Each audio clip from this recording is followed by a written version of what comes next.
Hello everyone. आज जो हम टॉपिक पढ़ने वाले हैं वो है लिंक लिस्ट। ठीक है, ये डेटा स्ट्रक्चर आज हम पढ़ेंगे। आपको जैसे दिख रहा होगा कि डॉक्यूमेंट्स बिल्कुल ब्लैंक है, वो इस वजह से है कि नोट्स बनाने का मुझे थोड़ा समय नहीं मिल पाया। ठीक है, लेकिन क्योंकि हमारे पास दिन कम है हमारे SBI SO के एग्ज़ाम के लिए, तो मैं नहीं चाहती कोई भी दिन आपका वेस्ट हो, इसलिए हम लोग यहीं पे ही नोट्स बनाएंगे और इसकी जो लिंक लिस्ट है इसको अच्छे से पढ़ेंगे, इसमें जो भी डिटेल्स हैं वो अच्छे से देखेंगे। ठीक है, तो सबसे पहले हम स्टार्ट करते हैं कि लिंक लिस्ट का मतलब क्या होता है। ठीक है, तो लिंक लिस्ट क्या होता है? It is a collection of node. ठीक है, मैं यहाँ लिखते जाती हूँ, it is a collection of node. ठीक है, नोड का मतलब क्या हो गया? जहाँ पर each node contains data and pointer. ठीक है, where each node contains data and pointer. तो अगर मैं नोड का स्ट्रक्चर बनाना चाहूँ तो कैसे बनेगा? ये अगर मेरा नोड है, इसको मैं नोड बोल रही हूँ। ठीक है, तो ये नोड क्या है? इसके अंदर दो पोर्शंस होंगे। जनरली नोड का स्ट्रक्चर ये होता है, जब हम लिंक लिस्ट के और वेरिएशंस देखेंगे तब नोड का स्ट्रक्चर चेंज होता जाता है। बट अगर हम in general way link list की बात करें तो लिंक लिस्ट क्या होता है? एक कलेक्शन ऑफ नोड है जहाँ पे हर नोड के अंदर डेटा होता है और पॉइंटर होता है। डेटा का मतलब तो जो भी एक्चुअल वैल्यू यानी कंटेंट, जो भी आपको इन्फॉर्मेशन स्टोर करके रखनी है।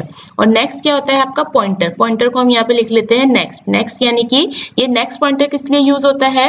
To hold the address of the next node. क्यों address of the next node हम क्यों बोल रहे हैं? क्योंकि कलेक्शन ऑफ नोड है ना। लिंक लिस्ट क्या है? कलेक्शन ऑफ नोड है, यानी कि सिर्फ एक नोड नहीं होगा, यहाँ पे बहुत सारे नोड्स होंगे जो एक दूसरे को कलेक्शन बना के लिंक लिस्ट बनाएंगे। लेकिन ये नोड्स जो है इनको आपस में क्या करना पड़ेगा? कनेक्ट करना पड़ेगा, तभी ये कंप्लीट लिंक लिस्ट बना पाएंगे। इसलिए यहाँ पे क्या होता है? एक पॉइंटर होता है जो कि एड्रेस होल्ड करके रखता है नेक्स्ट नोड का।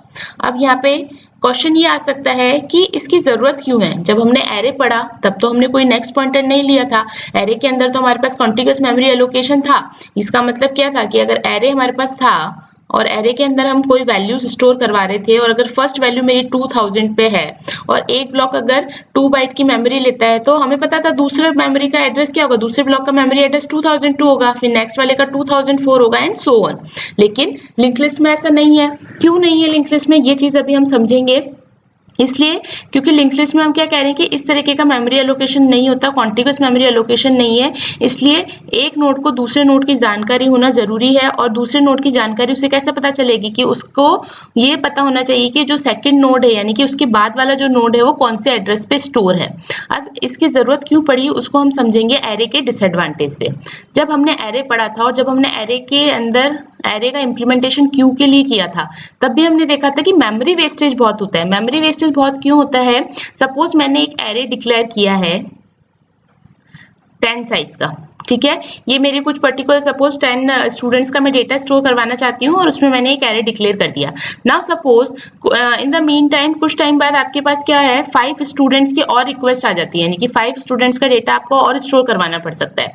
तो उस केस में आप इसको चेंज नहीं कर सकते, ये एक फिक्स मेमोरी एलोकेशन हो गया। ठीक है ना, आपने क्या करा है? एरे को 10 का साइज दे दिया, तो यानी कि 10 की ही वैल्यू स्टोर कर पाएगा। अब अगर आपको एडिशनल 5 की स्टूडेंट्स की वैल्यू स्टोर करवानी है तो क्या करना होगा? या तो आप एक नया वेरिएबल यानी नया एरे डिक्लेयर करें, ठीक है, और उसके अंदर बाकी जो 5 स्टूडेंट्स हैं उनकी इंफॉर्मेशन स्टोर कराएं। यानी कि मैं एक नया एरे और डिक्लेयर कर देती हूँ एरे 1 के नाम से, और यहाँ पे 5 की स्टूडेंट्स की इंफॉर्मेशन स्टोर करवा देती हूँ। अब सपोज इन फ्यूचर अगेन आपके पास रिक्वेस्ट आ गई, अब सपोज आपके पास रिक्वेस्ट आ गई 50+ स्टूडेंट्स की, तो आपको क्या करना पड़ेगा? फिर एक नया एरे डिक्लेयर करना पड़ेगा और उसके अंदर 50 स्टूडेंट्स का डेटा स्टोर करवाना पड़ेगा। यानी एक ही क्लास के सपोज ये स्टूडेंट्स थे, लेकिन इनको अगर मैं एरे के अंदर इनका डेटा स्टोर करवा रही थी तो उस वजह से क्या हुआ? क्योंकि फिक्स मेमोरी एलोकेशन है तो मुझे एक 3 एरेज मेंटेन करने पड़ रहे हैं एक ही टाइप की इंफॉर्मेशन को स्टोर करवाने के लिए। और ऐसा क्यों हो रहा है? क्योंकि एरे का जो साइज है वो आप डायनामिकली यानी कि रन टाइम पे चेंज नहीं कर सकते।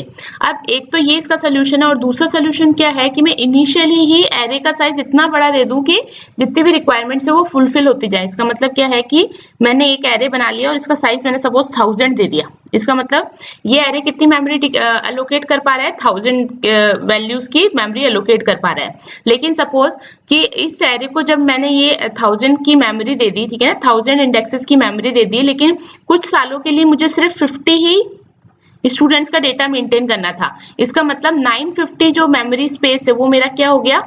वेस्ट हो गया। क्यों वेस्ट? इसलिए हो गया क्योंकि मैं एज अ फ्यूचर प्रेडिक्शन लेके चल रही थी कि आगे मुझे रिक्वायरमेंट्स होंगी, इसलिए मैंने पहले ही इतनी मेमोरी एलोकेट करके रख ली, जो कि आप कोई और रिसोर्सेज को दे सकते थे, बट क्योंकि आपने पहले ही फ्यूचर के पर्सपेक्टिव से इसकी मेमोरी स्टोर करके रख ली, इसलिए क्या हो जाएगा, ये एक तरीके से मेमोरी वेस्टेज हो जाएगा, क्योंकि अभी आपको करंटली कितनी की रिक्वायरमेंट है, सिर्फ 50 ब्लॉक्स की रिक्वायरमेंट है। तो इस तरीके का जो है एरे के अंदर क्या होता था, मेमोरी वेस्टेज होता था। क्यों? क्योंकि इसके अंदर मेमोरी एलोकेशन किस टाइप का होता था, आपका स्टैटिक टाइप का मेमोरी एलोकेशन होता था, ठीक है।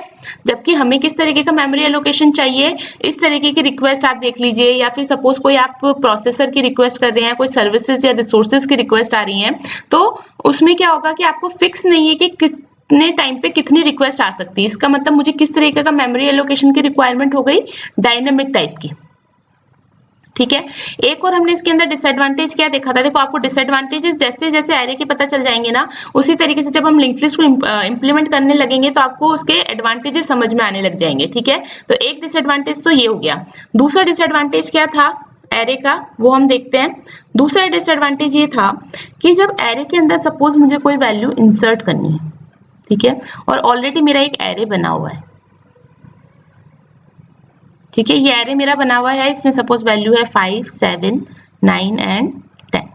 अब मुझे रिक्वायरमेंट आई है कि मुझे एक एलिमेंट इंसर्ट करना है, सपोज 2, लेकिन ये मुझे कहाँ पे इंसर्ट करना है, फर्स्ट पोजीशन पे, जबकि फर्स्ट पोजीशन पे अभी क्या रखा है, 5 रखा है। तो उस केस में क्या करना होगा, सबसे पहले आपको वैल्यूज को शिफ्ट करना होगा, एक यहाँ पे, फिर एक यहाँ पर, फिर एक यहाँ पे, और फिर 5 यहाँ पे। यानी कि मैं कैसे कर रही हूँ इसको शिफ्ट, 5, ये वाला 5 भी यहाँ पे आ गया, फिर ये 7, 9 एंड 10। अब यहाँ पे जो इंडेक्स पोजीशन है, यहाँ पे ये 5 ओवरराइट होके क्या आ जाएगा, यहाँ पे वैल्यू आ जाएगी 2।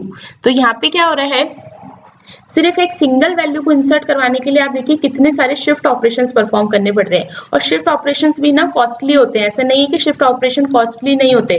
तो आपको एक सिंगल वैल्यू को इंसर्ट कराने के लिए 4 शिफ्ट ऑपरेशंस यहाँ पे परफॉर्म करने पड़े। सपोज आप यहाँ पे मान के चलिए कि अगर आपके पास 50 एलिमेंट्स होते हैं, ठीक है, 50 एलिमेंट्स होते हैं आपके एरे के अंदर, ठीक है, और आपको एक वैल्यू आती रिक्वेस्ट की, इस वैल्यू को आपको फर्स्ट पोजीशन पे इंसर्ट कराना है। तो सबसे पहले आपको ये 50 वैल्यूज को क्या करना पड़ता है, शिफ्ट करना पड़ता है, और उसके बाद इंसर्ट करना होता है। यानी कि एक वैल्यू को इंसर्ट करवाने के लिए 50 तो शिफ्ट ऑपरेशन हुए और फिर एक इंसर्ट ऑपरेशन हुआ। तो आप देखिए टाइम कॉम्प्लेक्सिटी कितनी ज्यादा हो गई है ना, इनके अंदर टाइम कॉम्प्लेक्सिटी भी ज्यादा हो गई और आपका स्पेस कॉम्प्लेक्सिटी भी ज्यादा हो जाएगी। क्यों? क्योंकि आपको पता नहीं कि इन फ्यूचर आपकी कितनी रिक्वायरमेंट्स आ सकती है, तो उसकी वजह से आप क्या कर सकते हो कि ज्यादा मेमोरी पहले से एरे को अलोकेट कर सकते हो।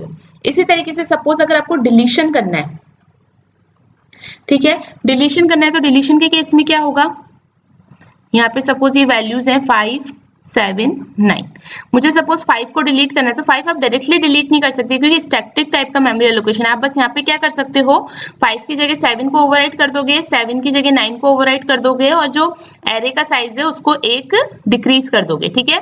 लेकिन आप देखिए यहाँ पे एक्चुअल में ये चीजें डिलीट नहीं हुई, आपने बस चीजों को ओवरराइट किया है और बाकी आपने अपनी इंडेक्स पोजीशन को कम कर लिया, लेकिन आगे जाके आप देखोगे तो मेमोरी का साइज अभी भी उतना ही है, ठीक है। तो मेमोरी वेस्टेज यहाँ पे भी हो रहा है और अगेन यहाँ पे भी शिफ्ट ऑपरेशंस परफॉर्म हो रहे हैं, इसलिए टाइम कॉम्प्लेक्सिटी यहाँ पे क्या हो जाएगी, ज्यादा हो जाएगी, ठीक है।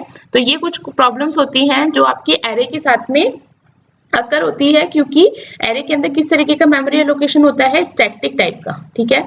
इन चीजों को ही ओवरकम करने के लिए आपका लिंक लिस्ट जो है वो पिक्चर में आया। लिंक लिस्ट क्या है, लिंक लिस्ट एक डायनेमिक मेमोरी एलोकेशन टाइप है, ठीक है। इसका मतलब जितने नोड्स की आपको रिक्वायरमेंट है उतने नोड्स आप बनाते जाइए, और अगर आपको फ्यूचर में भी रिक्वायरमेंट है तो आप रन टाइम पे और नोड्स बना सकते हैं। इसका मतलब क्या, सपोज मैंने एक नोड बनाया और इसमें मैंने डेटा मेंटेन कर लिया 5। अभी क्योंकि इसमें और आगे कोई नोड नहीं है, तो सपोज ये किसको पॉइंट करेगा, नल पॉइंटर को। नल को क्यों पॉइंट कर रहा है, क्योंकि सिर्फ एक ही नोड है मेरा लिंक लिस्ट में। अब अगर इन फ्यूचर आपके पास और रिक्वेस्ट आती है कि आपको एक और नोड ऐड करना है, तो आप सिंपली क्या करोगे, एक नोड क्रिएट करोगे रन टाइम पे, ठीक है, उसमें आपकी जो भी वैल्यू से इंसर्ट कराओगे। अब क्योंकि इसको हमें लिंक करना है, तो लिंक के लिए केस में क्या हो जाएगा, ये नल पॉइंटर यहाँ से हट जाएगा और ये वाला जो आपका पॉइंटर है वो किसको पॉइंट करने लग जाएगा, इसके नेक्स्ट नोड को। तो देखो यहाँ पे कोई भी मुझे एक्स्ट्रा मेमोरी एलोकेट करवाने की जरूरत नहीं पड़ी, ठीक है ना। या फिर कोई नई लिंक लिस्ट बनाने की जरूरत नहीं पड़ी। यहाँ पे सिर्फ जरूरत क्या चीज आई है आपको एक नया नोड बनाना है, नोड को मेमोरी एलोकेट करनी है रन टाइम पे, और उसके बाद जो भी एग्जिस्टिंग नोड्स है उसके साथ उस नोड को लिंक कराना है। तो ये सब काम कैसे हो रहा है आपका, डायनेमिकली हो रहा है, ठीक है। तो यहाँ पे आपका स्पेस जो होगा, मेमोरी वेस्टेज जो होगा वो कम होता है, ठीक है ना, और आपकी जो टाइम कॉम्प्लेक्सिटी होती है वो भी कम लगेगी। कम कैसे लगेगी वो भी आपको हम जब इंसर्शन और डिलीशन करेंगे तो समझ में आ जाएगा, ठीक है। तो आई होप आपको जो बेसिक लिंक लिस्ट का इंट्रोडक्शन है वो समझ में आ गया होगा। देखो लिंक लिस्ट का इंट्रोडक्शन जो है ना बेस्ट तभी समझा जा सकता है जब आपको एरे की डिसएडवांटेजेस समझ में आए। अगर एरे की डिसएडवांटेजेस समझ में आ गई तो लिंक लिस्ट जो है बहुत ईजी हो जाता है, क्योंकि एरे की जो डिसएडवांटेजेस है उनको ओवरकम करने के लिए ही हम लिंक लिस्ट यूज करते हैं, ठीक है। तो आपको समझ में आ गया कि एरे के अंदर मेमोरी वेस्टेज था, टाइम कॉम्प्लेक्सिटी भी कई जगहों पे इंक्रीज हो रही थी, इस वजह से इनको ओवरकम करने के लिए हमने लिंक लिस्ट यूज किया। और लिंक लिस्ट क्या है, कलेक्शन ऑफ नोड है। नोड क्या कंटेन करके रखता है, डेटा और पॉइंटर। डेटा के अंदर आपकी एक्चुअल इन्फॉर्मेशन स्टोर होती है, जबकि पॉइंटर के अंदर क्या स्टोर होता है, आपका एड्रेस स्टोर होता है नेक्स्ट नोड का, जिससे कि वो लिंक है, ठीक है। ये बेसिकली इस तरीके का स्ट्रक्चर होता है। सपोज यहाँ पे मैं वैल्यू डाल लेती हूँ, जैसे 5 हो गया, 7 हो गया, 10 हो गई, यहाँ पे वैल्यू 12 एंड 14। अब देखो क्योंकि आपका जो लिंक लिस्ट है, हम क्या कह रहे थे, एरे के अंदर आपका जो मेमोरी एलोकेशन है स्टैटिक टाइप का और कॉन्टिग्यूअस मेमोरी एलोकेशन, यानी कि एक बार जैसे आपने बेस एड्रेस 2000 दे दिया, उसके बाद आप कॉन्टिग्यूअसली मेमोरी एलोकेट कर सकते हो 2002 2004 अकॉर्डिंग कितनी रिक्वायरमेंट है। जैसे 2 बाइट्स का एरे ले रहा है वैल्यू, तो 2 बाइट्स की सबको ब्लॉक्स को मेमोरी मिल जाएगी। लेकिन क्योंकि लिंक लिस्ट है उसके अंदर मेमोरी एलोकेशन कैसा होता है, डायनामिकली, इसलिए जो नोड्स होते हैं आपके वो रैंडमली उनको मेमोरी एलोकेट होती है, ठीक है। कॉन्टिग्यूअस मैनर में मेमोरी एलोकेट नहीं होती। कैसे एलोकेट होती है मेमोरी, आपको रैंडम फैशन में मेमोरी एलोकेट होती है। इसलिए एक नोड को दूसरे नोड की इंफॉर्मेशन कैसे पता चलेगी, इस ब्लॉक से। इस ब्लॉक से मींस जो पॉइंटर वाला ब्लॉक है उससे पता चलेगी कि नेक्स्ट पॉइंटर जो है, नेक्स्ट नोड जो है वो मेरा किस एड्रेस पे रखा है। इसलिए भी हमें यहाँ पे रिक्वायरमेंट होती है नेक्स्ट पॉइंटर की। ओके तो ये आपका था लिंक लिस्ट का इंट्रोडक्शन। अब यहाँ पे एक जो इंपॉर्टेंट चीज है, ये पॉइंटर वाली वैल्यू है ना, ये पॉइंटर का क्या मतलब है, ये थोड़ा सा हम समझते हैं और फिर हम लिंक लिस्ट के ऑपरेशंस देखेंगे, ठीक है। तो देखो पॉइंटर क्या होता है, अगर हम सी लैंग्वेज की भाषा में बात करें, ठीक है ना, जनरली क्योंकि हम सी लैंग्वेज से ही डेटा स्ट्रक्चर को इंप्लीमेंट करते हैं। बाकी आपने देखा होगा हमने जावा के अंदर भी डेटा स्ट्रक्चर्स इंप्लीमेंट किए थे, वहाँ पे हमारे पास कलेक्शन फ्रेमवर्क था, इसलिए इतनी ज्यादा डिफिकल्टीज नहीं होती, क्योंकि वहाँ पे बहुत सारी चीजें जो है इनबिल्ट ही आपको ऑलरेडी प्रोवाइड करवा दी जाती है। लेकिन क्योंकि आपका सब्जेक्ट मेंशन है सिलेबस में, आपका एसबीआई एसओ के सिलेबस में सब्जेक्ट मेंशन है डेटा स्ट्रक्चर, तो यहाँ पे मेनली आपको क्या समझने की रिक्वायरमेंट है कि जो बेसिक आपकी कोड लैंग्वेज यानी कि जो सी लैंग्वेज है उसके अंदर आपके डेटा स्ट्रक्चर्स कैसे इंप्लीमेंट होते थे। इसलिए यहाँ पे हम जो लैंग्वेज का बेस लेने वाले हैं लिंक लिस्ट को इंप्लीमेंट करने के लिए, वो हम लेने वाले हैं सी को, ठीक है। सी लैंग्वेज को बेस मान के हम यहाँ पे हमारा लिंक लिस्ट डेटा स्ट्रक्चर जो है वो इंप्लीमेंट करेंगे, ठीक है। तो देखो पॉइंटर कैसे डिक्लेयर होता है, ये मैंने आपको फर्स्ट लेक्चर में भी बताया था। जैसे मुझे इंटीजर टाइप का पॉइंटर डिक्लेयर करना है तो मैं क्या लिखूंगी, डेटा टाइप। ये एस्ट्रिक क्या बताता है कि ये वेरिएबल किस टाइप का है, पॉइंटर टाइप का, ठीक है। तो ये हो जाएगा int स्टार p। तो ये एक तरीके से इसको आप क्या बोलते हो, ये आपका होता है एड्रेस वेरिएबल, ये आपका होता है एड्रेस वेरिएबल। जबकि अगर आप लिखते हो int a तो ये किस तरीके का वेरिएबल होता है, आपका डेटा वेरिएबल, ठीक है। ये आपका होता है डेटा वेरिएबल, ठीक है। अब अगर जब आप इस तरीके से डिक्लेयर करते हो तो सपोज ए को एक एड्रेस डिक्लेयर हो जाता है, सपोज कीजिए 5000, ठीक है। और ए के अंदर मैं यहाँ पे अज्यूम करके चल रही हूँ कि ए के अंदर जो वैल्यू है, यहाँ पे हम अगर इनिशियलाइज कर दें इसको, ए की वैल्यू है 5, तो यहाँ पे ए की वैल्यू है 5 और इसका एड्रेस कितना है 5000। अब मैं जो P है, P किस टाइप का है, पॉइंटर टाइप का है, इसका खुद का भी एक एड्रेस होगा। सपोज इसका एड्रेस है 7000 और P क्या होल्ड करके रखेगा, A का एड्रेस, यानी कि आप हम क्या करना चाह रहे हैं, क्योंकि पॉइंटर है तो पॉइंटर क्या होल्ड करके रखता है, एड्रेस होल्ड करके रखता है वैल्यू का। अब सपोज मुझे P के अंदर A का एड्रेस होल्ड करवा के रखना है, तो हम P के अंदर क्या असाइन कर देंगे, एम्परसेंड ऑफ A। तो इससे क्या होगा, जो भी एम्परसेंड क्या बताता है, एड्रेस ऑफ ए। तो P के अंदर क्या हम स्टोर करवाना चाह रहे हैं, A का एड्रेस। तो A का एड्रेस कितना है 5000, तो यहाँ पे P के अंदर क्या स्टोर हो जाएगा 5000, ठीक है। तो इस तरीके से एड्रेस स्टोर हो जाता है। अब अगर आप प्रिंट करेंगे, जैसे अपन प्रिंट करना चाहते हैं, सपोज प्रिंट एफ मैं करती हूँ यहाँ पे %d, ठीक है, फॉर्मेट स्पेसिफायर से। अगर मैं %d a करती हूँ, ठीक है, मैं यहाँ पे पूरा सिंटेक्स नहीं लिख रही, ठीक है, आप लिख लीजिएगा।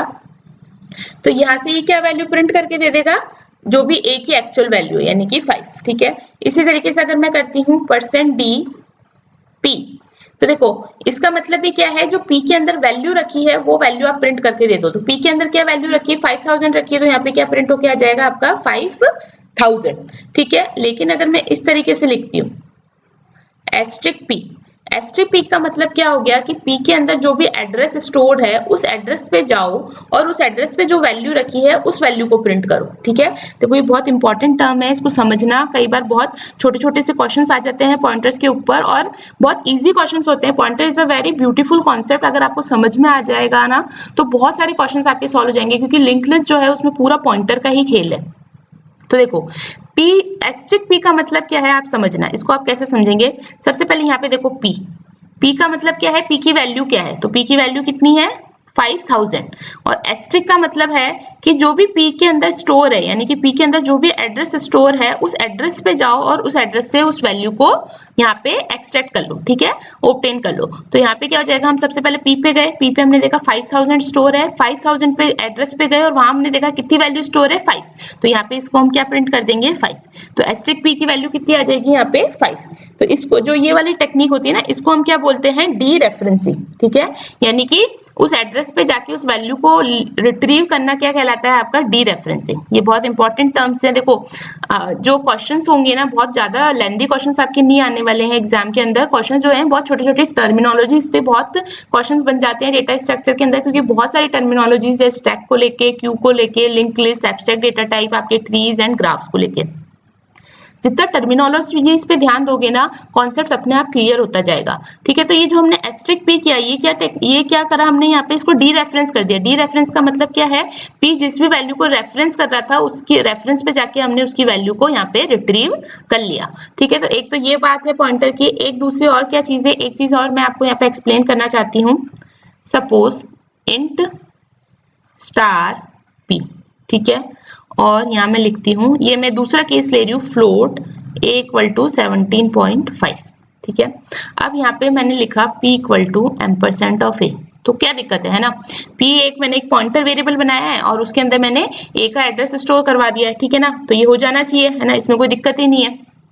लेकिन ये जो स्टेटमेंट है, this is a wrong statement, because this is not allowed, this statement is not allowed. अब ये नॉट अलाउड क्यों है, पॉइंटर जो होता है ना उसका खुद का डेटा टाइप होता है और पॉइंटर जो है कंपैटिबल नहीं होता। इसका मतलब कोई भी इम्प्लिसिट टाइप कास्टिंग नहीं होगी। इम्प्लिसिट टाइप कास्टिंग का मतलब ये है कि अगर कोई इंटीजर टाइप का पॉइंटर है तो किस टाइप का एड्रेस स्टोर करके रखेगा, इंटीजर वेरिएबल्स का एड्रेस स्टोर करके रखेगा। इसी तरीके से अगर कोई फ्लोट टाइप का पॉइंटर है तो किस तरीके का एड्रेस स्टोर करके रखेगा, फ्लोट टाइप का वेरिएबल का एड्रेस स्टोर करके रखेगा। यहाँ पे मैं क्या करवाना चाह रही हूँ, एक जो p है इंटीजर टाइप के पॉइंटर में फ्लोट टाइप के वेरिएबल का एड्रेस स्टोर करवाना चाह रही हूँ, तो ये चीज जो है वो नॉट अलाउड, ठीक है, ये अलाउड नहीं है। लेकिन अगर मैं ऐसे लिखती हूँ p equal to int star, ठीक है, एम्परसेंट ऑफ a, तो अब मैं यहाँ पे क्या कर रही हूँ, इसकी एक्सप्लिसिटली टाइप कास्टिंग कर रही हूँ। यहाँ पे हम क्या कर रहे हैं, एक्सप्लिसिटली टाइप कास्टिंग कर रहे हैं, ठीक है ना। तो ये वाली जो चीज है ये आपकी अलाउड होती है, ठीक है ना, ये वाली जो चीज है ये आपकी अलाउड होती है, ये आप करोगे तब तो अलाउ हो जाएगा। लेकिन अगर आप डायरेक्टली इस तरीके से कंपैटिबिलिटी करवाना चाहेंगे तो वो नॉट अलाउड है, ठीक है। तो अब कुछ पॉइंट्स है जो हम देख लेते हैं हमारे पॉइंटर को लेके। फर्स्ट पॉइंट जो है वो ये है कि जितने भी पॉइंटर्स है, every pointers take 2 bytes of memory, ठीक है। अभी हम देखो सी लैंग्वेज को बेस मान के चल रहे हैं, तो जितने भी पॉइंटर्स होते हैं वो कितने मेमोरी लेते हैं आपके 2 बाइट्स, क्योंकि देखो जावा में तो कोई पॉइंटर का कॉन्सेप्ट होता ही नहीं। पॉइंटर का कॉन्सेप्ट आपका या तो सी में होगा या C++ में होगा, तो उन्हीं को ही बेस मान के चल रहे हैं और उसी से ही रिलेटेड मैं आपको ये पॉइंट्स यहाँ पे बता रही हूँ। आप नोट्स साथ में चाहे तो लिखते जाएं, ताकि आपके क्या होगा, रिविजन के लिए काफी बेनिफिशियल होने वाले हैं। खुद की लैंग्वेज में लिखे हुए जो नोट्स होते हैं ना वो ज्यादा बेनिफिशियल होते हैं रादर देन अगर आप दूसरों के नोट से पढ़ते हैं। तो देखो फर्स्ट पॉइंट ये है कि every pointer takes 2 bytes of memory. Second point क्या है आपका, पॉइंटर्स जो होते हैं, ठीक है ना, उनके खुद के डेटा टाइप होते हैं। Pointers have their own data type, pointers have their own data type. Next क्या है, अगर आपने कोई पॉइंटर वेरिएबल ऐसे डिक्लेयर किया इंट स्टार p1, तो इसका मतलब क्या हो गया, ये किसको एक्सेस और डी रेफरेंस कर सकता है, सिर्फ 2 बाइट के वेरिएबल को। यानी कि जो वेरिएबल 2 बाइट का एड्रेस होल्ड करके रख रहा है उन्हीं को ही ये रेफरेंस कर सकता है और उन्हीं को ही डी रेफरेंस कर सकता है, ठीक है।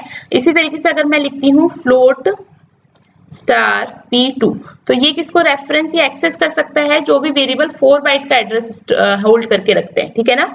इसी तरीके से नेक्स्ट पॉइंट क्या है आपका, फिफ्थ पॉइंट है पॉइंटर्स जो है वो कंपैटिबल नहीं होते, पॉइंटर्स आर नॉट कंपैटिबल।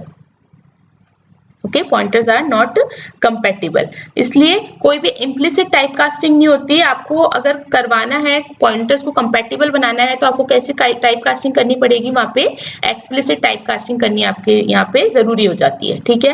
तो ये था कुछ पॉइंटर्स के बारे में, ये पता होना चाहिए क्योंकि अभी लिंक लिस्ट जब हम पढ़ेंगे, लिंक लिस्ट के operations, insertion, deletion, search operations type के ऑपरेशंस जब हम देखेंगे तो पॉइंटर्स का बहुत यूज आने वाला है, पॉइंटर से रिलेटेड बहुत क्वेश्चंस भी आते हैं, तो इसलिए ये बेसिक इंट्रोडक्शन देना बहुत जरूरी था। और मेरे ख्याल से इतना पॉइंटर का इंट्रोडक्शन सफिशिएंट है, अगर आपको कोई भी क्वेश्चन सॉल्व करना है तो आप इनसे सॉल्व कर सकते हैं, ठीक है ना। इसके अलावा मैंने फर्स्ट लेक्चर में भी पॉइंटर का काफी इंट्रोडक्शन दे दिया था, तो वहां से भी आप देख सकते हैं। अब नेक्स्ट देखिए, अब हम स्टार्ट करते हैं हमारा लिंक लिस्ट। लिंक लिस्ट में हमने क्या कहा, link list is a collection of node, और नोड का हमने स्ट्रक्चर देखा था, ठीक है। ये हमारा नोड है जिसके अंदर हमारा डेटा रखा है, और यहाँ पे क्या है आपका नेक्स्ट पॉइंटर। नेक्स्ट पॉइंटर किस लिए यूज हो रहा है, पॉइंटर को नेक्स्ट एड्रेस को पॉइंट करने के लिए। तो ये नोड का स्ट्रक्चर, चलो ये हमको ग्राफिकली तो समझ में आ रहा है कि नोड इस तरीके का होगा और इसके कलेक्शन ऑफ नोड से आपकी लिंक लिस्ट बन जाएगी। बट इस नोड को हम प्रोग्राम में कैसे बनाएंगे, यानी कि एल्गोरिथम हम कैसे लिखेंगे इस नोड का। तो इस नोड का एल्गोरिथम लिखने के लिए हम जो यहाँ पे डेटा स्ट्रक्चर यूज करेंगे, या फिर जो हम कॉन्सेप्ट यूज करेंगे, वो कॉन्सेप्ट होगा आपका स्ट्रक्चर का।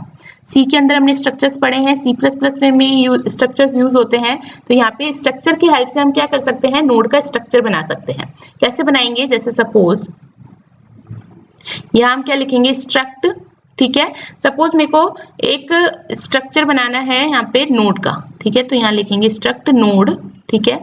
इसमें मुझे क्या करना है, एक तो डेटा स्टोर करवाना है, एक पॉइंटर स्टोर करवाना है। तो यहाँ पे क्या हो जाएगा, एक तो हो जाएगा इंट डेटा।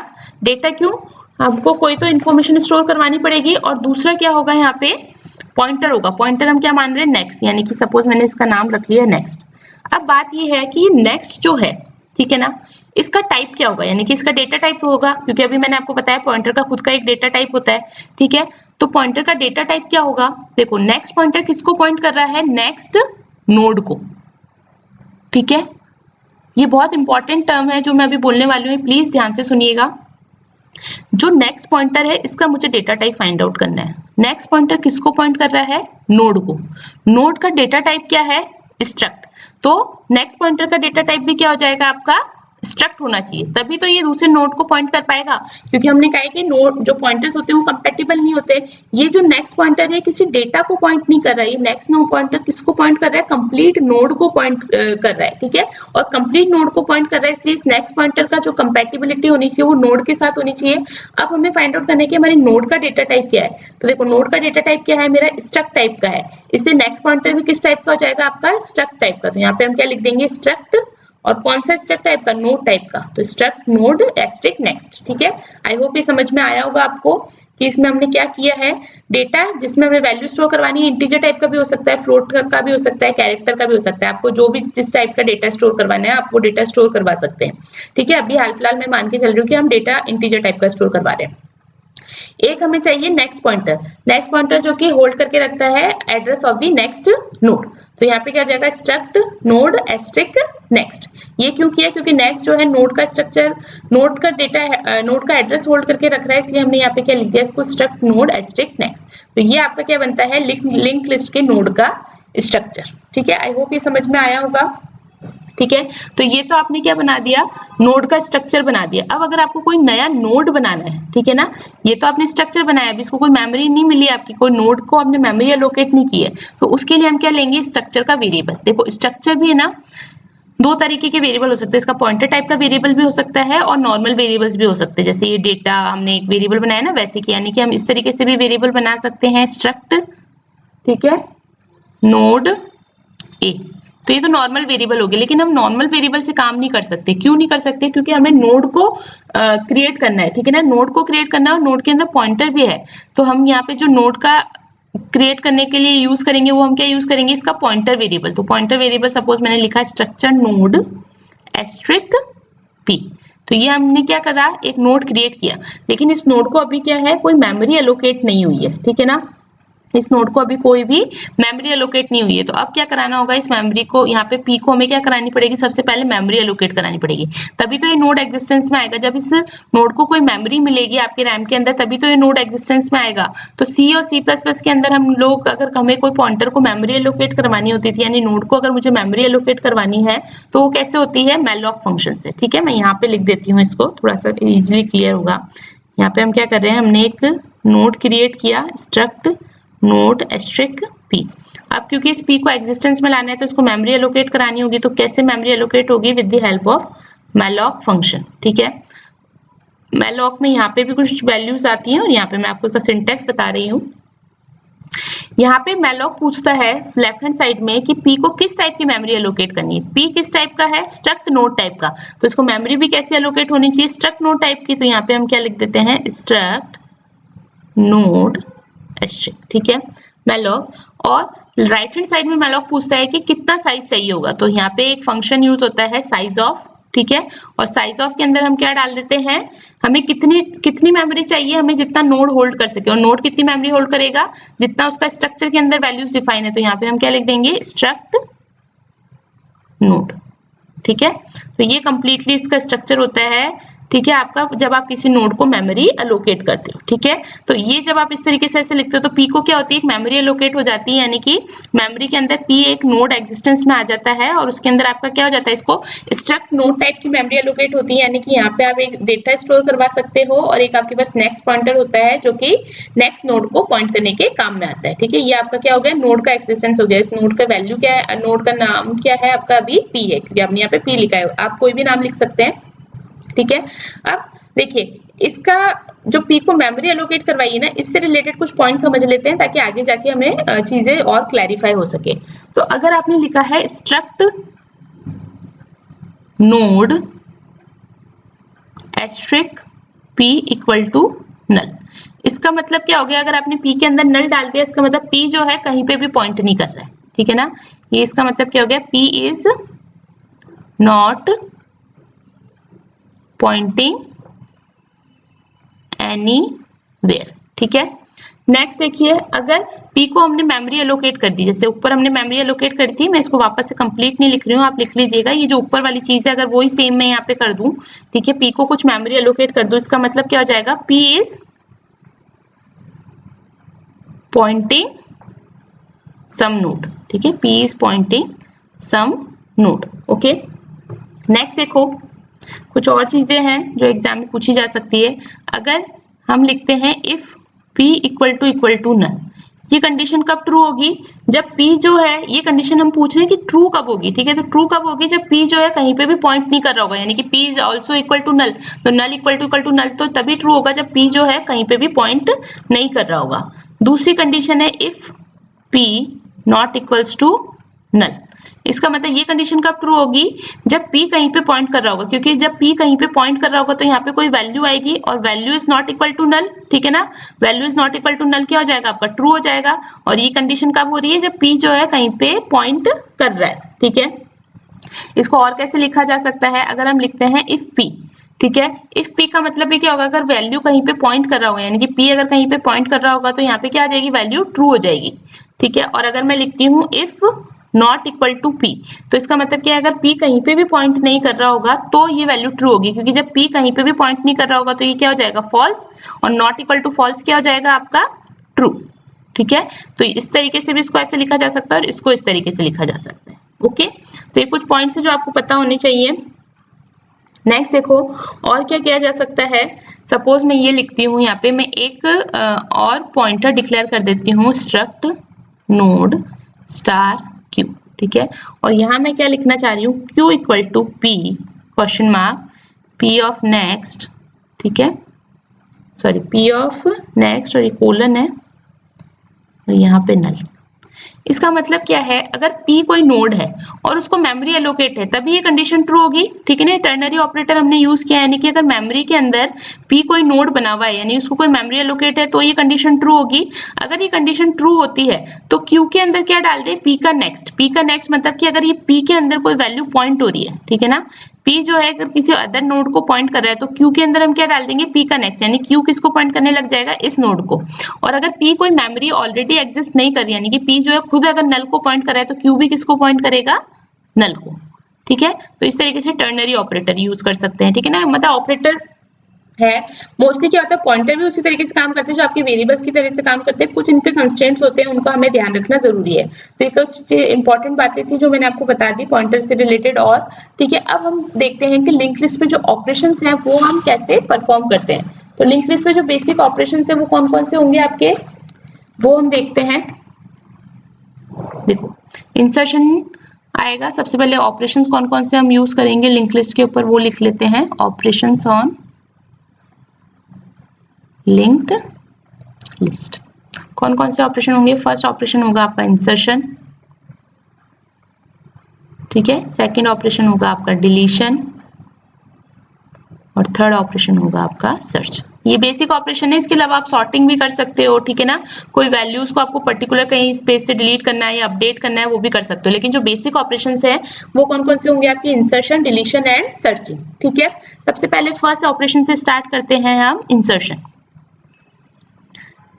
ठीक है, अब देखो इंसर्शन में भी बहुत सारी चीजें हैं। सपोज आपको एक नया नोड बनाना है, ठीक है ना, फर्स्ट चीज तो क्या हो सकती है कि आपका लिंक लिस्ट जो है वो एग्जिस्ट ही नहीं करता, आपने फर्स्ट नोड बनाना है। तो फर्स्ट नोड बनाने के लिए एल्गोरिथम क्या हो जाएगी, सबसे पहले आपको एक नया नोड क्रिएट करना होगा। तो नया नोड हम कैसे क्रिएट करेंगे, स्ट्रक्ट, ठीक है, वही हम डेटा स्ट्रक्चर जो हमने स्ट्रक्चर बनाया है ना ऊपर, उसी को यूज कर रहे हैं। स्ट्रक्ट, मैं यहाँ एक बार लिख लेती हूँ ताकि आपको इजी रहेगा। नोड का स्ट्रक्चर क्या है, इंट डेटा, ठीक है, और स्ट्रक्ट नोड एस्ट्रिक नेक्स्ट। ठीक है, ये हमारे स्ट्रक्ट है, और जो भी हम इंसर्शन और इनके काम हो रही है हम किस कौन से फंक्शन में करेंगे, मेन फंक्शन के अंदर। ठीक है, तो मेन फंक्शन में मैंने क्या करा, एक नया नोड बनाया, तो नया नोड बनाते हैं स्ट्रक्ट नोड एस्ट्रिक पी। ठीक है, अब देखो P को अभी कोई भी मेमोरी एलोकेट नहीं है, तो कोई भी नोड के अंदर वैल्यू इंसर्ट करवाने से पहले P को क्या करना पड़ेगा, मेमोरी एलोकेट करानी पड़ेगी। तो P को मेमोरी कैसे एलोकेट करानी है, अभी मैंने आपको बताया मैलॉक फंक्शन से। लेफ्ट हैंड साइड में पूछेगा क्या कि कौन से टाइप की मेमोरी एलोकेट करानी है, तो हमें कौन से टाइप की मेमोरी एलोकेट करानी है, स्ट्रक्ट नोड एस्ट्रिक। ठीक है, और राइट हैंड साइड में उसका साइज, जो भी टाइप की आपको मेमोरी एलोकेट करानी है उसका साइज हमें किससे मिल जाएगा, साइज ऑफ फंक्शन से। तो यहाँ हम लिख देंगे स्ट्रक्ट नोड, ठीक है, और ये हो जाएगा आपको इसको मेमोरी अलोकेट। अब देखो P को मेमोरी अलोकेट हो गई, यानी कि मेमोरी के अंदर जाके P एक नोड बन गया। और नोड किस टाइप का, जिसके अंदर दो वैल्यूज है, एक तो डेटा वैल्यू और एक नेक्स्ट वैल्यू। ठीक है, अब डेटा के अंदर सपोज मुझे कुछ वैल्यू स्टोर करानी है, तो मैं कैसे स्टोर करवाऊंगी, P ऑफ डेटा। ठीक है, अब यहाँ पे मैं एक चीज, नई चीज क्या आ गई है, ये एरो पॉइंटर। जब आप स्ट्रक्ट टाइप का पॉइंटर वेरिएबल बनाते हैं और उस पॉइंटर वेरिएबल से इसकी वैल्यूज को अगर आपको एक्सेस करना है, ठीक है ना, चाहे डेटा हो चाहे नेक्स्ट पॉइंटर हो, तो इनको कैसे एक्सेस किया जाएगा, पॉइंटर के through with the help of arrow pointer. और यहाँ पे एक चीज चलो और बता देती हूँ, आपको यूज आ सकती है कि स्ट्रक्ट नोड अगर मैं सिंपल वेरिएबल बनाती, जैसे सिंपल वेरिएबल सपोज ओबीजे बनाती, और ओबीजे से अगर मुझे डेटा को एक्सेस करना होता है तब हम कौन सा पॉइंटर यूज करते हैं, dot pointer, sorry dot operator use करते हैं। ठीक है ना, ओबीजे डॉट डेटा। लेकिन देखो अभी ये आपकी लिंक लिस्ट में काम नहीं आएगा, लिंक लिस्ट में तो आके पॉइंटर वेरिएबल ही काम आने वाला है। तो ध्यान रखना, पॉइंटर वेरिएबल से जब आपको स्ट्रक्ट नोड के कोई भी डेटा को, कोई भी वैल्यू को एक्सेस करना है, तो उसके लिए कौन सा ऑपरेटर यूज होगा, आपका एरो ऑपरेटर। ठीक है ना, एरो ऑपरेटर कैसे बनेगा, कीबोर्ड से आपका हाइफन और आपका ये एंगुलर ब्रैकेट। ठीक है, left hand side angular bracket. तो P ऑफ डेटा में तो मैंने क्या डाल दिया 5, तो P ऑफ डेटा में क्या स्टोर हो जाएगा 5। P ऑफ नेक्स्ट में क्या स्टोर होगा, अब P ऑफ नेक्स्ट में हमने क्या कहा है कि नेक्स्ट नोड का एड्रेस स्टोर होना चाहिए।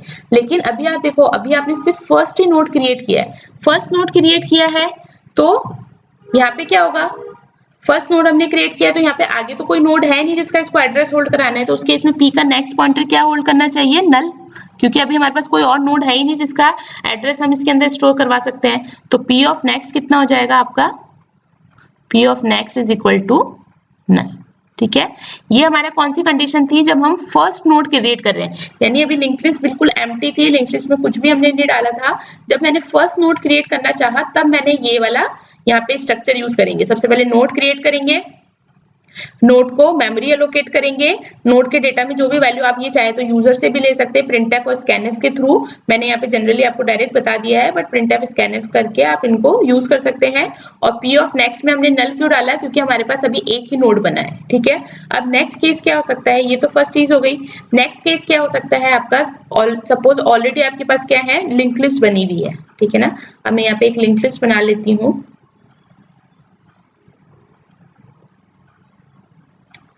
सपोज ये एक लिंक लिस्ट आपके पास ऑलरेडी बनी हुई है,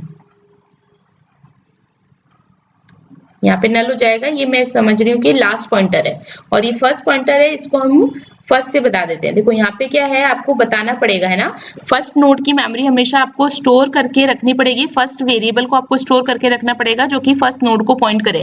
क्यों, क्योंकि लिंक लिस्ट के अंदर कोई इंडेक्सिंग नहीं होती, तो आपको पहले पता तो होना चाहिए ना कि लिंक लिस्ट कहाँ से स्टार्ट हो रही है। तो उसके लिए हम यहाँ पे क्या यूज करेंगे, एक फर्स्ट पॉइंटर यूज करेंगे, और फर्स्ट पॉइंटर क्या होल्ड करके रखता है, फर्स्ट नोड का एड्रेस। ठीक है, क्योंकि फर्स्ट नोड का एड्रेस देखो कहीं पे भी स्टोर नहीं है, और इस लिंक लिस्ट को एक्सेस करने के लिए मुझे फर्स्ट नोड का एड्रेस बहुत रिक्वायर्ड है, और उसकी रिक्वायरमेंट की वजह से हमने क्या करा है, यहाँ पे एक फर्स्ट पॉइंटर बनाया है। ये भी स्ट्रक्ट नोड टाइप का ही होगा, क्यों, क्योंकि एक नोड के एड्रेस को पॉइंट करना चाह रहा है, तो फर्स्ट पॉइंटर के अंदर कौन सी वैल्यू स्टोर होगी, आपके फर्स्ट नोड के एड्रेस की। ठीक है, अब देखो, अब सेकंड कंडीशन ये है कि सपोज मुझे यहाँ पे इंसर्ट करवाना है, बिफोर द फर्स्ट नोड एक नया नोड इंसर्ट करवाना है। ठीक है ना, बिफोर द फर्स्ट नोड एक नया नोड इंसर्ट करवाना है। सपोज मैं मानती हूँ कि इस नोड का नाम है टेम्प। तो देखो कुछ कुछ सिचुएशन तो वापस सेम ही होगी। सबसे पहले मैं ये नोड क्रिएट करूंगी, तो क्या हो जाएगा, node struct node asterisk temp. ठीक है, इसके बाद टेम्प को क्या करेंगे, मेमोरी एलोकेट करेंगे। मैं वापस से पूरा पूरा नहीं लिख रही हूँ, आप लिख लीजिएगा, यहाँ पे मेमोरी एलोकेट कर देंगे। नेक्स्ट क्या करेंगे, टेम्प के अंदर डेटा हमें कुछ डालना है, तो सपोज टेम्प के डेटा में मुझे वैल्यू डालनी है 4, तो मैंने डाल दी 4। अब देखो यहाँ तक तो ये सभी काम हम ऊपर भी कर रहे थे, तो इसमें तो कोई दिक्कत होनी नहीं चाहिए। अब जो है टेम्प का नेक्स्ट, अब हमें देखना है कि हम टेम्प के नेक्स्ट में क्या डालें। ठीक है ना, यहाँ पे आप ध्यान रखना ही, मैं मान के चल रही हूँ कि जो मेरा फर्स्ट है, यहाँ पे सपोज अगर ये फर्स्ट नोड मैंने क्रिएट किया था ना, तो यहाँ पे मैंने एक पॉइंटर और बना लेते हैं, यहाँ पे हम एक पॉइंटर और बना लेते हैं ताकि आपको दिक्कत ना हो समझने में।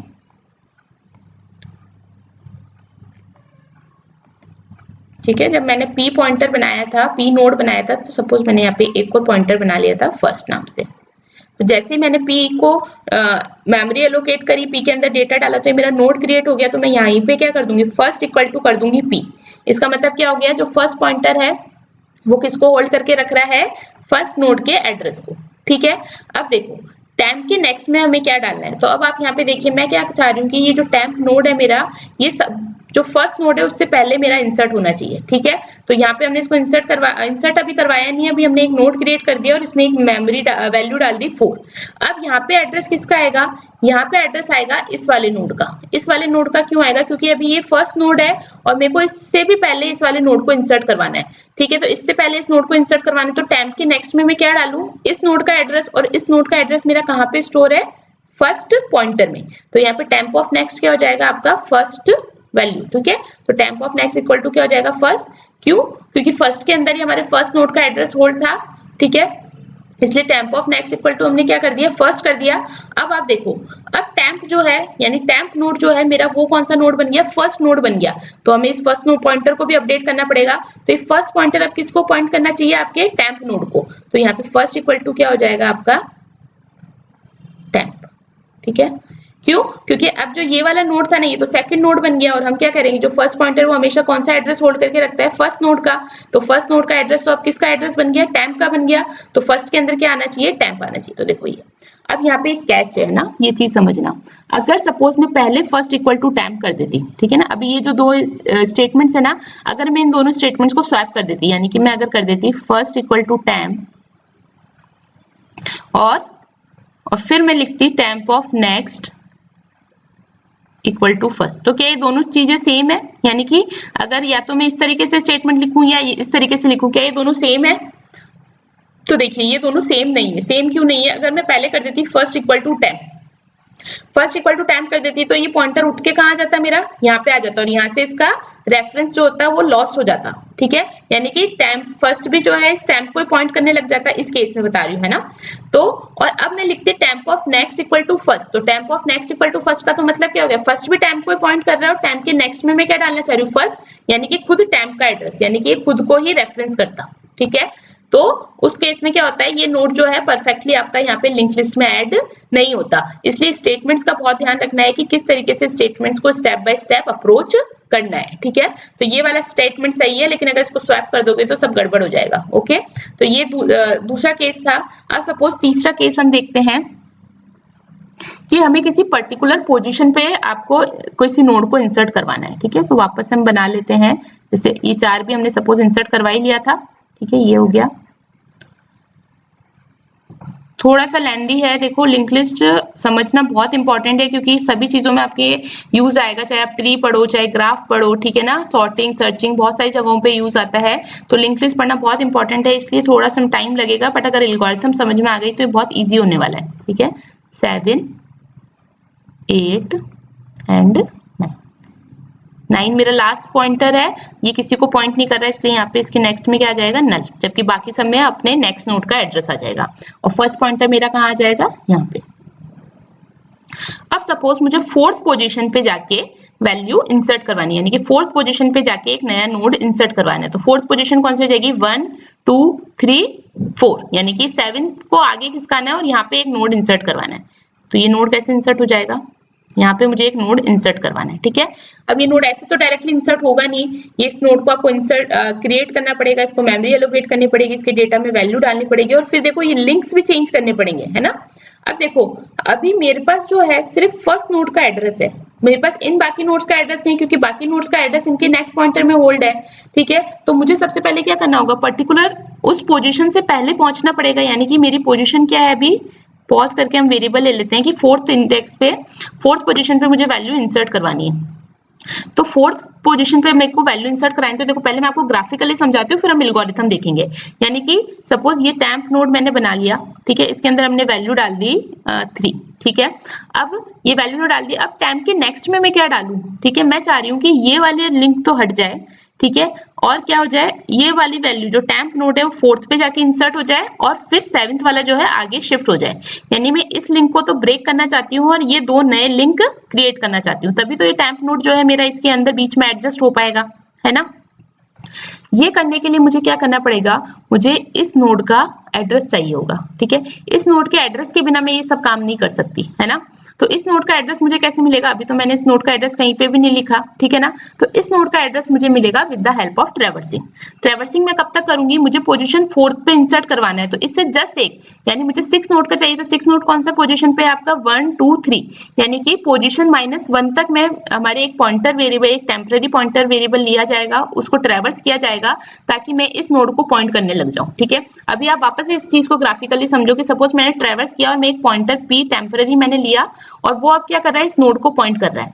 अगर वो इस नोड को पॉइंट कर रहा है तो अब मैं इजीली कर सकती हूँ, p के नेक्स्ट में मैं क्या एड्रेस, देखो टेम्प के नेक्स्ट में मैं क्या एड्रेस डाल सकती हूँ, जो p के नेक्स्ट में था, जब तक ये लिंक ब्रेक नहीं हुआ, ठीक है। तो p के नेक्स्ट के अंदर आपका 7 का नोड का एड्रेस पड़ा था, और टेम्प का नेक्स्ट जो है अभी 7 वाले नोड को पॉइंट करना चाहता है, तो इसका एड्रेस कहाँ मिलेगा, p के नेक्स्ट में मिलेगा। तो p ऑफ नेक्स्ट के अंदर में क्या p ऑफ नेक्स्ट में जो वैल्यू है वो मैं किस में स्टोर करवाना चाहती हूँ, टेम्प के नेक्स्ट में। तो एक तो वैल्यू हो गई आपकी temp of next is equal to p of next, ठीक है। दूसरा, अब p ऑफ नेक्स्ट किसको एड्रेस करना चाहिए, अभी क्या है, देखो इसको ऐसे समझ सकते हो, अगर मैं ये लिंक्स हटा देती हूँ तो आपको ज्यादा अच्छे से शायद एक्सप्लेन हो पाएगा, अभी आप समझना है ना। अभी क्या था, ये इसको पॉइंट कर रहा था, ये यहाँ पे था, और टेम्प जो इसके अंदर हमने वैल्यू डाल दी थी, लेकिन अभी ये किसी को पॉइंट नहीं कर रहे। अब मैं क्या चाहती हूँ कि टेम्प जो है वो किसको पॉइंट करे, 7th नोड को, ठीक है, इस वाले नोड को पॉइंट करे। इस नोड को पॉइंट कराने के लिए मुझे इसका एड्रेस चाहिए, और इस नोड का एड्रेस कहाँ पर है, इस वाले नोड के नेक्स्ट पॉइंटर में। तो अगर मैं p का नेक्स्ट टेम्प के नेक्स्ट में स्टोर करवा दूं तो ये नोड पॉइंट बनने लग जाएगा, है ना। तो एक एड्रेस तो हमारे को मिल गया इससे, ठीक है। अब क्योंकि p जो है वो भी अभी तो इसी को पॉइंट कर रहा है, लेकिन ये लिंक तो हमें ब्रेक करना है, क्यों, क्योंकि अब ये वाला नोड जो है ये इसको हमें यहाँ पे इंसर्ट करना है, यानी कि p के नेक्स्ट के अंदर क्या वैल्यू आ जानी चाहिए, जो कि टेम्प का एड्रेस हो, यानी कि पी का नेक्स्ट अब किसको पॉइंट करना चाहिए, टेम्प को। और वो कैसे पॉइंट करेगा, अगर मैं पी के नेक्स्ट में डाल दूं, पी के नेक्स्ट में अगर मैं डाल दूं टेम्प, तो अगर पी के नेक्स्ट में टेम्प डाल देंगे तो ये लिंक तो क्या हो जाएगा, ब्रेक हो जाएगा, और नया लिंक क्या बन जाएगा, this one, P of next equal to temp. ठीक है, तो ये तो ग्राफिकली है। अगर हम इसके एल्गोरिथम की बात करें तो क्या होगा, सबसे पहले आपको एक नोड क्रिएट करना होगा, स्ट्रक्ट नोड एस्ट्रिक टेम्प। देखो एक नोड तो आपको टेम्प जिसको आप जिसके अंदर वैल्यू इंसर्ट करनी है, और एक आपको टेम्परेरी पॉइंटर भी लेना पड़ेगा, एस्ट्रिक पी। ठीक है, अब देखो पी को हमें ट्रेवर्स करवाना है कब तक, पोजीशन -1 तक। तो सबसे पहले पी के अंदर वैल्यू क्या डाल देंगे, जो कि फर्स्ट नोड की होगी। फर्स्ट को आप नहीं छेड़ सकते, अगर फर्स्ट को आपने पहले फर्स्ट को ही ट्रेवर्स करवा दिया तो क्या होगा, फर्स्ट नोड का जो एड्रेस है वो आपका लॉस्ट हो जाएगा। इसलिए फर्स्ट तो हमेशा फर्स्ट नोड को पॉइंट करेगा। अगर आपको कुछ भी ऑपरेशंस करने हैं तो उसके लिए आपको क्या लेना पड़ेगा, एक टेम्परेरी पॉइंटर लेना पड़ेगा। तो पी इक्वल टू मैंने क्या किया, यहाँ पे कर दिया फर्स्ट। ठीक है, अब यहाँ पे एक लूप चलेगा फॉर आई इक्वल टू 1 से लेके कब तक, I less than equal to position -1 और आई प्लस प्लस। और इसमें मैं क्या कराती जाऊंगी, पी के अंदर क्या डालती जाऊंगी, P of next. P of next क्यों डाल रहे हैं, पहले p इसको पॉइंट करेगा, फिर नेक्स्ट लूप नेक्स्ट इटरेशन में p किसको पॉइंट करेगा, p is equal to p का नेक्स्ट हो जाएगा, यानी कि p इसको पॉइंट करेगा।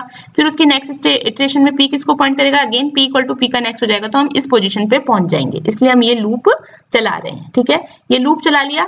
अब मेरे को क्या करना है, टैम्प नोड हमने बनाया, सपोज टैम्प को हमने यहाँ पे मेमोरी एलोकेट कर दी with the help of malloc function. ठीक है, ये मैं बार बार नहीं लिख रही, इससे टाइम थोड़ा वेस्ट होता है, आप लिख लीजिएगा। टैम्प के डेटा में हमने डाल दी वैल्यू, टैम्प के डेटा में वैल्यू डाल दी सपोज 3। अब टैम्प के नेक्स्ट में मुझे कौन सा एड्रेस चाहिए, अभी मैंने बताया ही आपको, टैम्प के नेक्स्ट में हम क्या डाल देंगे, p डाल देंगे, सॉरी p का नेक्स्ट डाल देंगे, है ना, क्योंकि p तो किसको पॉइंट कर रहा है, इसको पॉइंट कर रहा है। और टैम्प के नेक्स्ट में मुझे p के नेक्स्ट नोड का एड्रेस चाहिए, इसलिए यहाँ पे क्या कर दे, टैम्प ऑफ नेक्स्ट p को is equal to p of next. और अब p ऑफ नेक्स्ट में हम क्या डाल देंगे, हमें ये लिंक तो ब्रेक करना है, और p ऑफ नेक्स्ट में क्या डाल देना है, टैम्प का एड्रेस। तो यहाँ पे p ऑफ नेक्स्ट कितना हो जाएगा आपका, p of next is equal to 10. Okay, that's it. Okay, अब आप इससे इस एल्गोरिथम से आप यहाँ पे चाहे आप चाहें तो मिड वाली वैल्यूज पे या एंड पे भी इंसर्ट कर सकते हैं। एंड पे इंसर्ट करने के लिए आपको नल तक पहुंचना पड़ेगा। ठीक है, यानी कि सपोज आपने वैल्यू डाली यहाँ पे पोजीशन इक्वल टू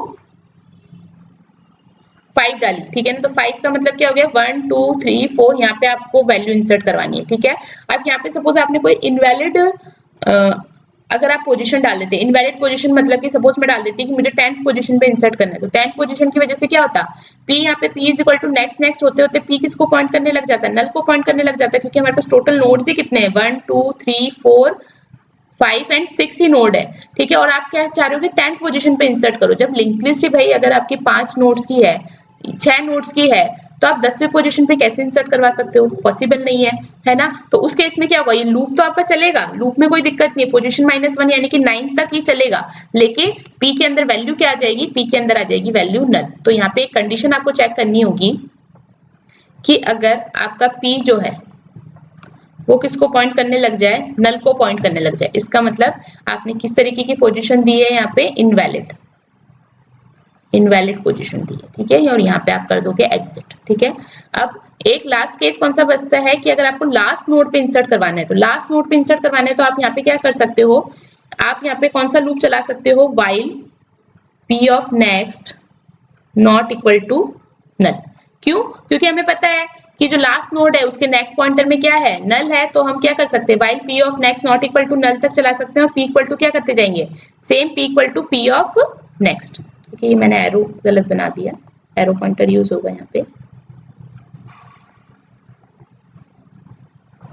ठीक है, p is equal to p of next. ठीक है, तो p is equal to p of next करेंगे। ठीक है, यहाँ पे मैं ऐसे करके बता देती हूँ, यहाँ पे फिर सेम वही चीजें होंगी, सबसे पहले एक टेम्परेरी नोड बनाएंगे। ठीक है ना, मैं क्या करना चाह रही हूँ, यहाँ पे इंसर्ट करना चाह रही हूँ। ठीक है, यहाँ से इनको हटाते हैं और मैं आपको समझाती हूँ। हम क्या करना चाह रहे हैं, यहाँ पे एक नोड इंसर्ट करना चाह रहे हैं, तो वही सेम एक टेम्परेरी नोड बनाएंगे, इसको मेमोरी एलोकेट करेंगे, इसमें वैल्यू डालेंगे, जैसे सपोज मैंने 10 डाली। अब क्योंकि हमें पता है कि ये लास्ट नोड होगा तो इसके नेक्स्ट में तो क्या डल जाएगा, नल डल जाएगा, लेकिन यहाँ पे हमने एक p नोड यूज किया था, टेम्परेरी नोड, तो p के नेक्स्ट में अब क्या आ जाएगा, p के नेक्स्ट में आ जाएगा टेम्प। तो सिंपल आपको क्या करना है, टेम्प के नेक्स्ट देखो इसमें कुछ कुछ स्टेप तो सेम है, ये वाली स्टेप और ये वाली स्टेप तो सेम है, तो ये तो एज इट इज आ जाएगी फर्स्ट एंड सेकंड, तो फर्स्ट और सेकंड स्टेप तो आप सेम लिख दोगे। टेम्प के नेक्स्ट में हम क्या डाल देंगे, नल, क्योंकि अब ये हमारा क्या हो जाएगा, लास्ट नोड हो जाएगा। और जो लास्ट नोड का एड्रेस था वो हमने किस में स्टोर करवाया, पी के अंदर स्टोर करवाया, तो पी ऑफ नेक्स्ट कितना हो जाएगा आपका यहाँ पे टेम्प हो जाएगा, ठीक है, क्योंकि वो सेकंड लास्ट नोड बन गया, तो ये हो जाएगा आपका इंसर्शन कंप्लीट, ठीक है। So I think that's it for this video, क्योंकि काफी सारी चीजें हैं जो हमने पढ़ ली है इसमें, तो पहले आप प्लीज इसको ऑब्जर्व कीजिए अच्छे से, ठीक है ना, चीजों को समझिए, क्वेश्चन अगर नई वीडियो समझ आ रहा है तो एक बार रिपीट करके वीडियो देखिए, ठीक है। बहुत सारी चीजें हमने पढ़ ली है, अगर अभी और ज्यादा पढ़ेंगे तो थोड़ा सा ओवरवेलमिंग हो जाएगा, तो प्लीज पहले इसको थोड़ा सा पढ़िए, ऑब्जर्व कीजिए चीजें, ठीक है। मुझे कमेंट बॉक्स में जरूर बताइए कि ये चीजें आपको कितनी समझ में आई है, किस लेवल तक समझ में आई है। उसके बाद हम इसमें डिलीशन और सर्च ऑपरेशन देखेंगे नेक्स्ट वीडियो में, ठीक है। अभी मैं डिलीशन और सर्च इसलिए नहीं करना चाह रही क्योंकि हमने आज वाले लेक्चर में बहुत सारी चीजें पढ़ ली, पहले लिंक लिस्ट पढ़ा, एरे के डिसएडवांटेजेस देखे, लिंक लिस्ट उसको कैसे ओवरकम करेगा वो हमने देखा, ठीक है ना। डायनेमिक मेमोरी एलोकेशन क्या होता है, पॉइंटर्स क्या होते हैं, पॉइंटर्स पे कैसे ऑपरेशंस परफॉर्म होते हैं, इंसर्शन के हमने 3 केसेस देख लिए कि आपको जब नया नोड क्रिएट करना है, यानी कि इनिशियली लिंक लिस्ट बनानी है, किसी पोजीशन पे अगर आपको नोड इंसर्ट करना है या फिर लास्ट नोड पे इंसर्ट करना है, 3 केसेस हमने इसके देख लिए, क्या क्या सिचुएशंस होती है वो हमने यहाँ पे देख ली, एल्गोरिथम्स हमने देख ली। तो just observe this first, okay, and then we will discuss the search operation and deletion operation in the next video.